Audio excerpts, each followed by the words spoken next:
இந்த இடத்துல அடர்ந்த காடுகள் இருக்கக்கூடிய, அடர்ந்த மரங்கள் இருக்கக்கூடிய ஒரு வனப்பகுதியை ஒரு தேர்வு செய்து, அங்க ஒரு பெரும் பள்ளம் தோன்றாரு. ஒரு பள்ளம் தோன்றாரு. அந்த பள்ளம் தோண்டி அவர் அமர்ந்துகிட்டு 4 பக்கமும் அக்னியை வச்சு பஞ்சாக்னி தவம் செய்கிறாரு.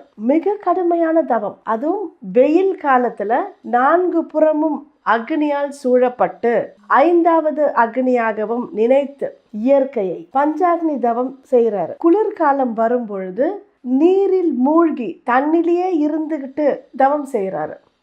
மழைக்காலம் வரும் பொழுது மழையில நனைந்து கொண்டே தவம் செய்கிறார்.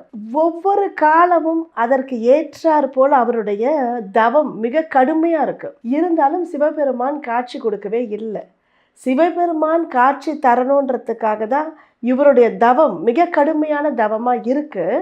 ஆனா சிவபெருமான் காட்சி தரவே இல்லை. பல ஆண்டுகள் கழிந்த பின்னால அவருக்கு வேறு ஒரு முறையில தான் நாம தவம் செய்யணும் அப்படின்னு நினைச்சு வேள்வி மூட்டி தன்னுடைய தலைகளை ஒவ்வொன்றா அறுத்து அந்த வேள்வி தீயில போடுறாரு ராவணன்.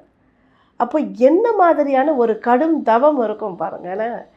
சிவபெருமானை பார்க்கணும், சிவபெருமான் தன் முன்னால் காட்சி தரணும் அப்படின்னு ஒரு விடா முயற்சி.